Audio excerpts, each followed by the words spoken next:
on OPB, Sunday at 9:30.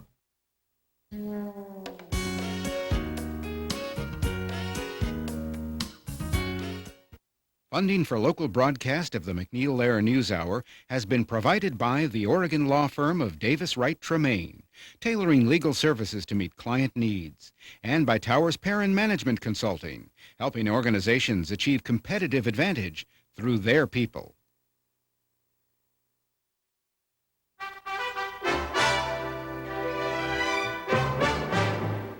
Good evening. I'm Robert MacNeil in New York.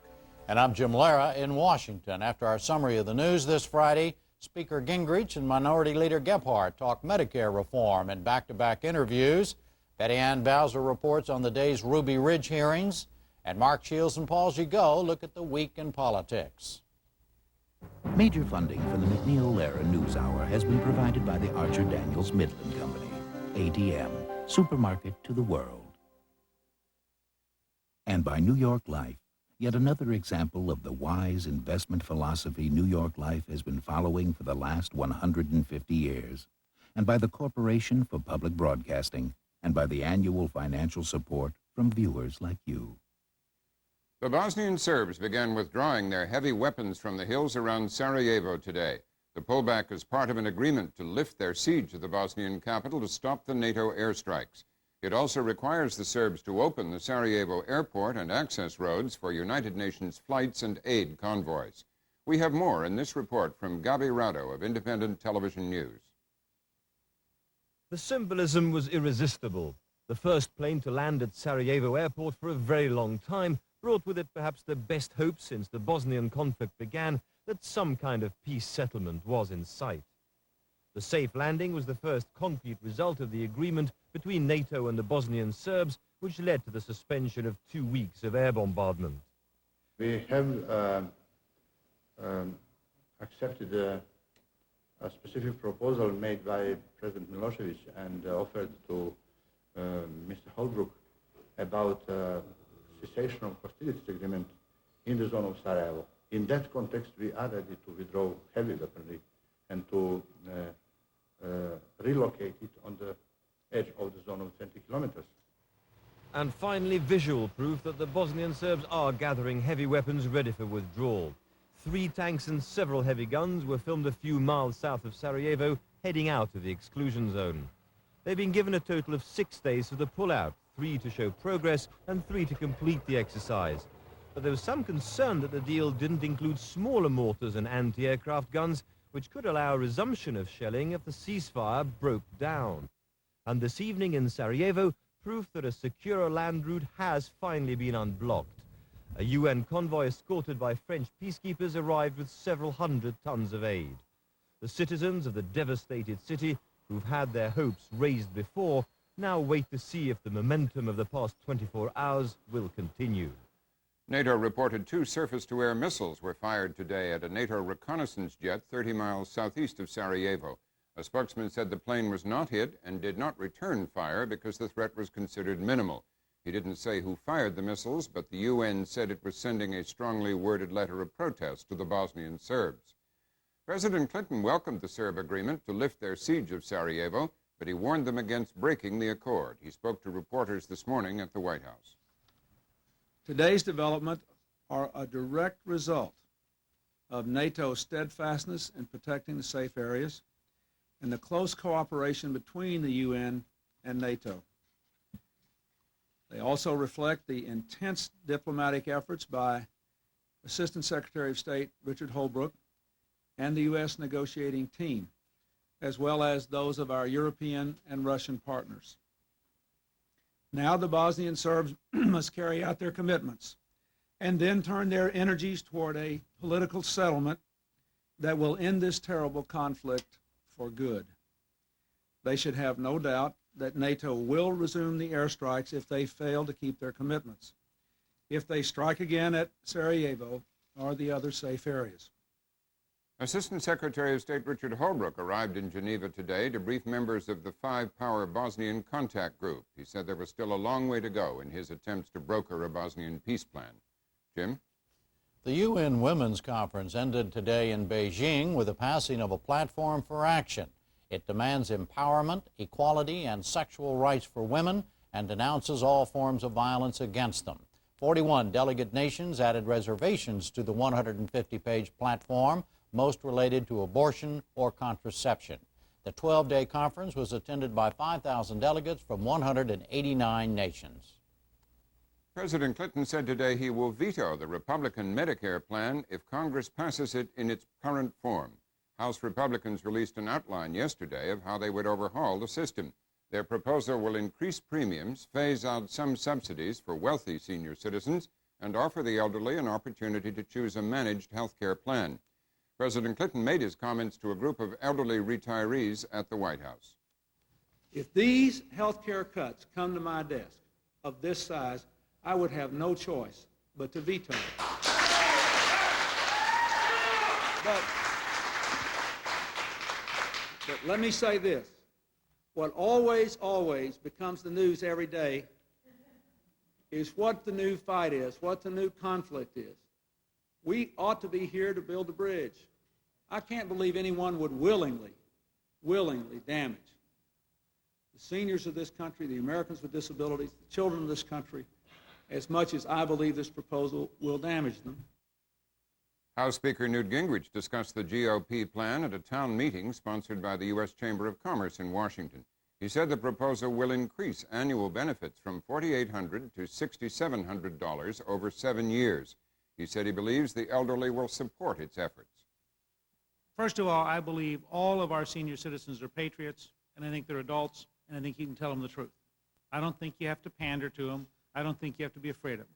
Second, if we're providing $6,700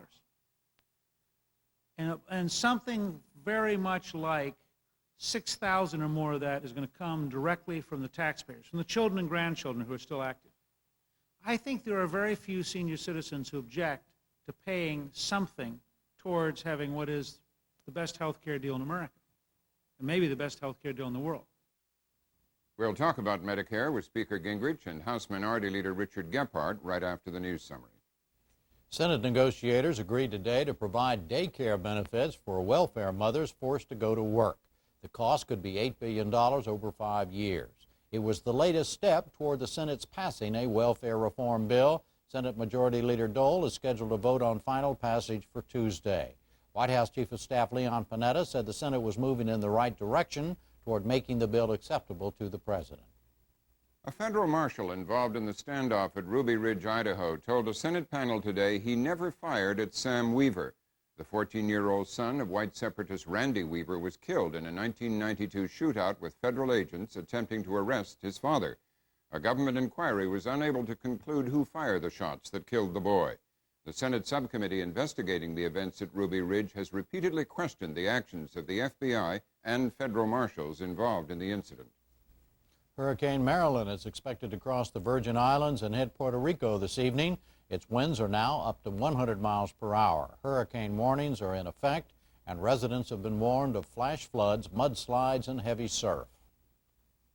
That's our summary of the news. Now it's on to Gingrich and Gephardt on Medicare, the Ruby Ridge hearings, and Shields and Gigot.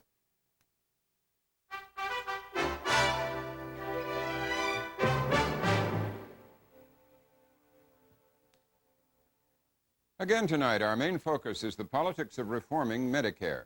On the table is a program that since its creation in 1965 has become a fundamental part of the lives of millions of Americans. But it is also, after Social Security, the largest federal program, and it's now caught up in the effort to balance the federal budget. Republicans say they can save $270 billion in Medicare costs over the next 7 years. Under the outline of their plan presented yesterday, seniors would pay gradually higher monthly premiums. A means test would be used so that affluent beneficiaries would pay more. Hospital and doctors would receive less in Medicare reimbursements. Seniors would be given the option of keeping their current coverage or joining private managed care programs. And seniors would have the option of opening a so-called medical savings account. Many details are still to come, but the outline was enough to launch political sniping from both sides, the start of what most observers believe will be weeks or months of bitter fighting. This afternoon, I spoke to both House Speaker Newt Gingrich and the House Minority Leader, Missouri Democrat Richard Gephardt. First, Mr. Gephardt. Congressman Gephardt, thank you for joining us. Good to be with you. You say you want to debate Speaker Gingrich. You haven't made much of a secret of your opinion so far of his Medicare reform plan. What would you say to him you haven't said already?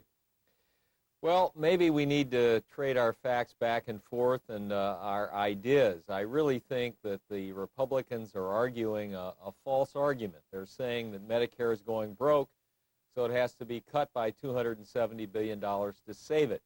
I simply don't think there's any truth to that. We've had 9 reports from the Social Security trustees over the last 30 years that say the fund has some solvency problems. We've solved it every time with nothing so deep and severe, and I think we can do that again. You don't think any changes need to be made in Medicare? Well, I think we've made changes through the years, and we need to make more, but frankly, the kinds of things we've done in the past will work again. For instance, in 1982, we opened up Medicare to HMOs. In other words, senior citizens could go into managed care.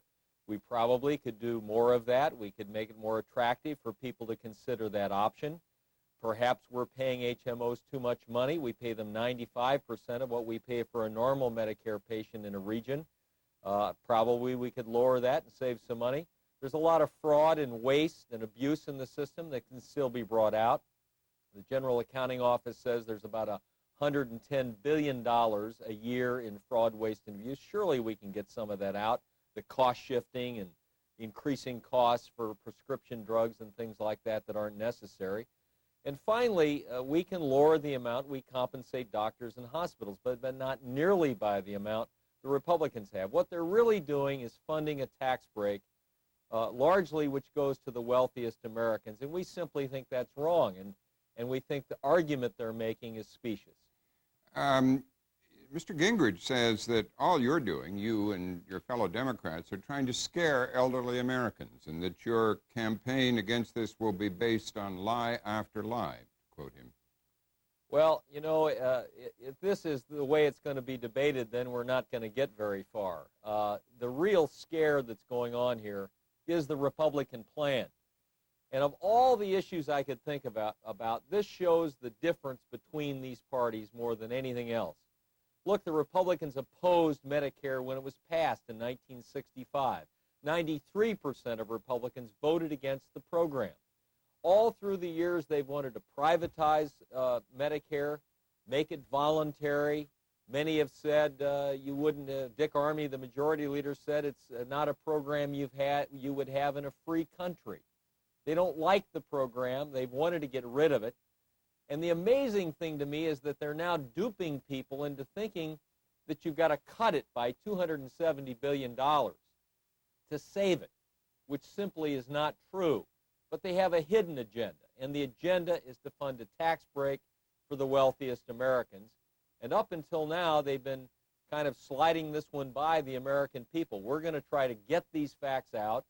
We're asking for real hearings in the Congress. They're trying to do this with one day of hearings to kind of fog it by the American people. We're going to try to get the facts out. We're going to have alternative hearings on the steps of the Capitol if we need to do it. This program they've got simply doesn't make sense. It's not good. It is true, though, isn't it, Congressman? You are trying to scare elderly Americans. I mean, that's how you will mobilize public opinion against this, aren't you? For instance, you've said Republicans are going to decimate Medicare. You say American people don't want to lose their Medicare. Now, how do you justify those statements out of the Republican outline plan? Because they're increasing premiums for elderly Americans by $400 a year when you're living on your Social Security, as many of them are. That's a lot of money. That's something that they simply cannot afford. There are other folks, about a third of our seniors have to have a combination of Medicaid and Medicare in order to get their health insurance. If Medicaid is lowered and they have a $180 billion cut in it, many of those folks will have to go into managed care or HMOs whether they want to or not. So the matter of choice is on the table, which has always been there. Senior citizens have always been able to choose their doctor or their health plan. Finally, if you take over $450 billion out of our health care system, which the cuts in Medicare and Medicaid would do, you're going to, frankly, close about a fourth of the hospitals in the country. Many children's hospitals, many rural hospitals, many inner city hospitals that really serve the Medicare and Medicaid populations. That is going to dramatically change negatively the healthcare system that's been one of the best in the world. So you think that the charge that they're going to decimate Medicare is justified? Absolutely. This is the largest cut and the largest change in these programs that we've ever seen. And again, it is being offered not to save the programs, but to make a budget come out that has a almost equal cut in taxes, over half of which goes to families who earn $100,000 a year or more. We simply think that's nonsense and shouldn't happen. Let's examine one of these details more closely, one you just mentioned, increasing the Part B Medicare premiums. They want, it's now about $46 a month. They want to raise that to about $90 a month by the year 2002. Well, that's almost the same as President Clinton proposes. His proposal is about $83 a month by that time. I don't believe it's quite that high, but indeed this is an increase in the Part B premium. It's about a doubling of it as proposed by the Republicans. And again, it goes to general revenue. This is the irony.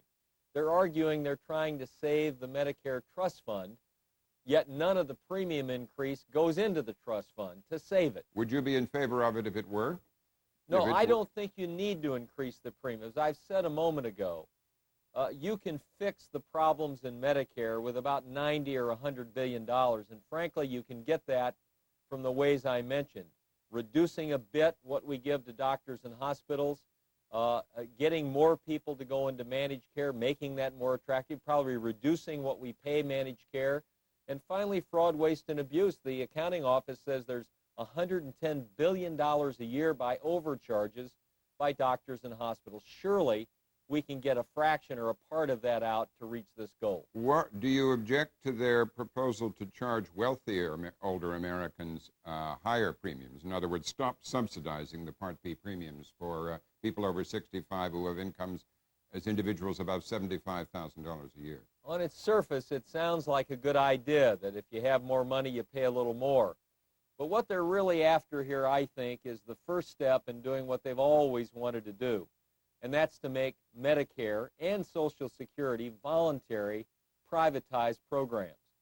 If people in the upper middle class who have done better are paying equal premiums with everybody else, but then most of their benefits are taken away by big increases in copays and deductibles, which this would do, you're going to lose the political support that there's always been for these programs. And people are going to look at them as welfare programs, safety net programs, and not programs for everybody. So while you can make an equity argument for increasing the cost for people who have done better, I think you're going to destroy the basic premise for these programs, which has been everybody pays, everybody receives. It's an insurance program, not a welfare program. How do you answer the Washington Post, which said in an editorial today that your position is irresponsible because you're not coming up with any answers, you Democrats are not coming up with any answers? Or is what you've just outlined an answer?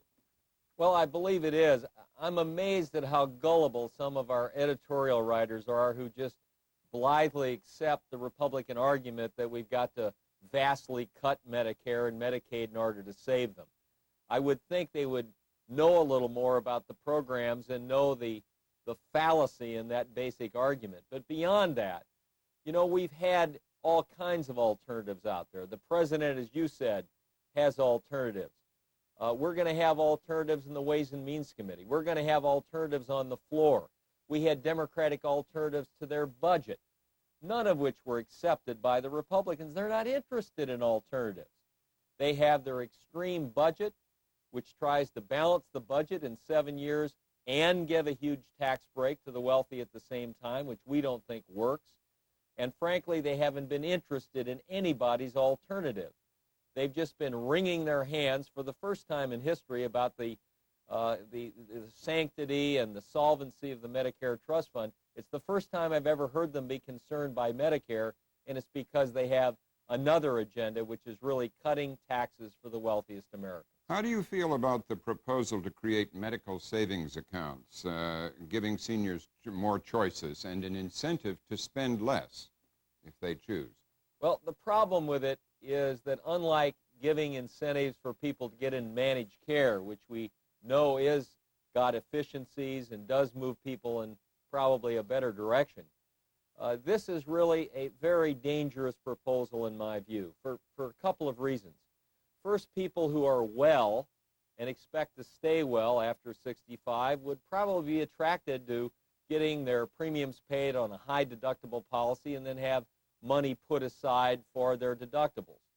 But what if they're unfortunate and get sick and have high deductible costs year after year and then wind up back in the shape seniors were in before 1965 when there was no safety net under them? What happens to them? Secondly, you tend to cream out the Medicare program. In other words, the well people go into the savings account program. We have to pay for them every year. If they stay in the classical program and stay well, we don't have to pay anything for them. We save money on them. And you leave in the classical program the sickest senior citizens whose costs go up, and therefore the costs for that program go up for everybody who stays in it. It's a segmenting, it's privatizing, it's moving toward making Medicare voluntary, again, which is something Republicans from the beginning have wanted to do. Just to go back over a couple of points, you said that the proposals they're making to cut payments to doctors and hospitals, those cuts are too heavy as they propose them, but you're not against some cutting to save the increase in growth in Medicare costs, are you? No, Robin, in many years in the past, we have lowered modestly the amount that doctors and hospitals would be compensated. The program has a cost of living escalator, if you will, on those fees. We've used, and you put what we call medical inflation on those fee increases. We've often lowered it by 1%, sometimes by a little more than that, in order to hold down on the cost in the program. We can do that, but they go way beyond that. And when you put both the Medicare cut for providers along with the Medicaid cuts, they cut Medicaid by about 1/3. You are putting tremendous pressure on America's hospitals, on America's children's hospitals, and on research and education in our medical system. Today, HMOs will not pay hospitals for research and education. So about half of research and education is paid for by Medicare and Medicaid reimbursement.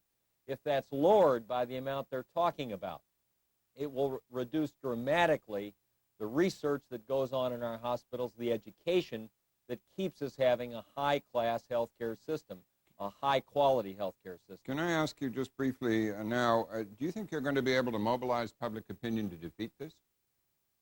I think when people finally understand, as they're beginning to, that this proposal is a dramatic cut in their Medicare and Medicaid benefits, and that it's not to balance the budget, it's to pay for a tax break for the wealthiest Americans, they will absolutely, public opinion will absolutely reject this proposal.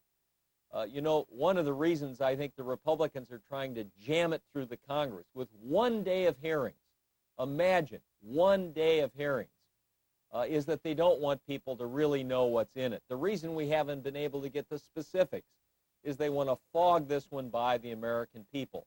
Imagine if last year President Clinton had had 1 day of hearings on his health care reform plan and then tried to jam it onto the floor of the House and the Senate. There would have been an outrage in this country. Maybe it would have passed. I kind of doubt it, and I kind of doubt that it should have under those circumstances. Right. Well, Congressman Gephardt, thank you very much. Thank you. Now, an interview also recorded with the Speaker of the House, Newt Gingrich.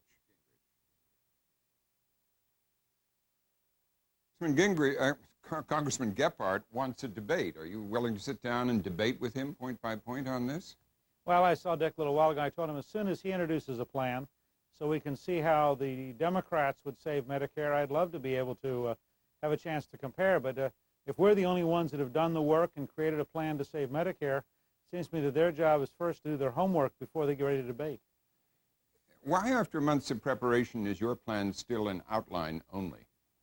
Because we are continuing to talk through with a variety of groups and a variety